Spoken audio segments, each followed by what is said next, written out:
পহেলা বৈশাখ উপলক্ষে প্রচলিত মঙ্গল শোভাযাত্রা থেকে নিয়ে যত প্রকার সংস্কৃতি আছে গ্রহণ করা একজন মুসলমানের জন্য কি জায়েজ নাকি না জায়েজ?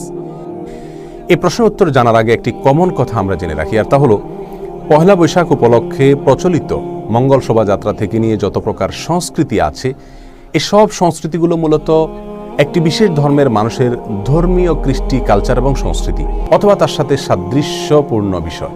আরেকজন মুসলমানের জন্য অন্য কোনো ধর্মের মানুষের ধর্মীয় কৃষ্টি, কালচার, সংস্কৃতিকে অথবা তার সাথে সাদৃশ্যপূর্ণ কোনো কিছুকে গ্রহণ করা কোনো অবস্থাতেই জায়েজ নাই। রাসূল করিম সাল্লাল্লাহু আলাইহি ওয়াসাল্লাম পরিষ্কারভাবে জানিয়েছেন, মান তাশাব্বাহা বিকওমিন ফাহুয়া মিনহুম।